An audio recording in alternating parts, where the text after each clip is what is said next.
John of the Eye Patch, Chapter 12. A simple parlay. John felt the Dragon of Plunder surge with acceleration as the wind gushed. Beside him, Blackbird dug in a pocket for a handful of almonds. He alternated feeding them to his bird and to himself. Want one? He asked. John shook his head no. Escaping from Blackbeard on a pirate ship was enough excitement to completely kill his appetite. He left the captain's quarters and climbed the ladder to the quarterdeck.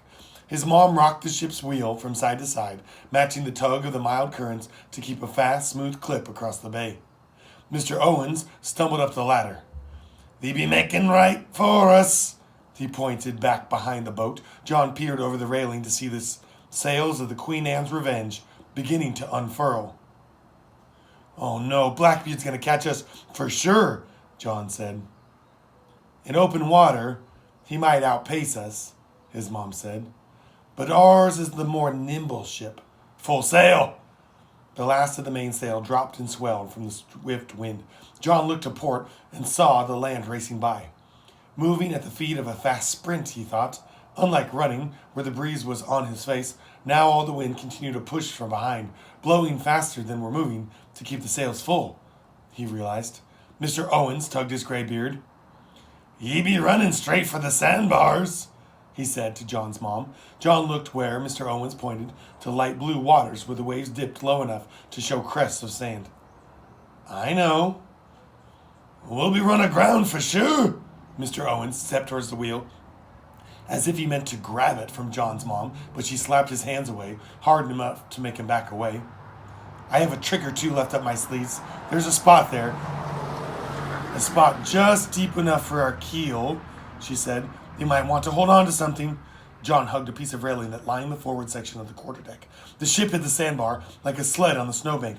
John lurched from the impact, slamming his head into the railing. He felt a moment of freefall, like being on a roller coaster mid-drop. The ship slammed back into the sea, knocking free John's grip on the railing. He bounced and rolled across the quarterdeck, slamming into Mr. Owens, who had also fallen. John looked up and saw his mom standing there, resolute at the helm. "Hoorah!" John's mom yelled. An echo came on the ship. "Hoorah!" from the entire crew. John stumbled to his feet, and he looked over the railing. The sandbar retreated behind them. Did we just jump over that?" John asked Mace. "Nay, lad," Mr. Owens grunted as he stood. "More have scraped over it. Likely lost enough barnacles we won't need a hole shaving for a year and a half." "Yeah, let's see Blackbeard do that," John's mom said. John peered back towards the harbor and saw Blackbeard's ship tack to the ground, tack to go around the sandbars. "He has to sail into the wind to get his ship out of the harbor," John's mom explained. "We might have just a half-hour head start." Mr. Owen grumbled and favored his left leg, as he limped down the ladder to the main deck. John looked between his mom and the quarterdeck, deciding to follow the ladder. He quickly caught up with the hobbling pirate and asked, "Mr. Owens, your leg, are you all right?" Me knee took much of the fall," he said.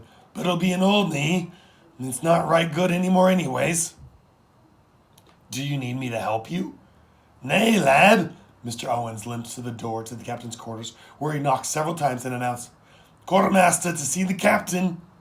A very meek "Enter" came from within. John followed Mr. Owens into the quarters. Blackbird paced at the aft windows, feeding almonds to his parrot. "She's gonna wreck my ship," Blackbird exclaimed. The parrot fluttered its wings and switched to the captain's other shoulder. "Not if you get control back, Captain," Mr. Owens said. "And how am I supposed to do that?" Blackbird asked. "Ye parlay with Mary," Mr. Owens said. "No way." Blackbird slammed his fist into his desk, agitating the parrot to fly back onto its corner roost. "No way." Blackbird looked up at the eyes that glanced about with anxiety. "There's no way I can just talk to Mary." Leave her be, and she sinks us for sure," Mr. Owen said. "How do I know that she won't stab me in the throat or something?" Blackbird ran a finger across his neck to demonstrate the point. He threw an almond in the mouth and he chomped loudly. Little pieces of net fell from his lips, were caught by his patchy brown beard. "You know," He waggled a finger up and down several times. There is one person she won't react that way to. Who? Well, we happen to have her son on board, Blackbird said, brushing the almond flakes from his beard. Both Mr. Owens and Blackbird turned and stared at John. What are you guys talking about? John asked, suddenly feeling uneasy. Other than wanting him to stay as far away as possible, his mom's second most important requirement was that he not let on that she was his mom. Hardly be a secret, kid, Mr. Owens said. I pretty much told everybody on the ship already, Blackbird said. But she didn't want people to know. Oops, Blackbird shrugged. Oops, oops, she's his kid, the bird parroted. So, Captain, what ye be suggesting? Mr. Owen asked. I suggest we use John of the Eye Patch, Blackbird said. Threaten to feed him to the sharks? Mr. Owen asked. No. Blackbird held up both hands, palms open. What's wrong with you? He's just a boy. What then, Captain? What do you suggest? I suggest we have John parlay for us, Blackbird said. John met the stares of the two pirates and thought back to a time when he had begged his mom to let him watch a PG-13 movie about a superhero who could shoot webs from his wrists. John's argument had covered his extensive collection of superhero toys, his vast knowledge of comics, and the fact that John's best friend, Alyssa, was going to see it opening night.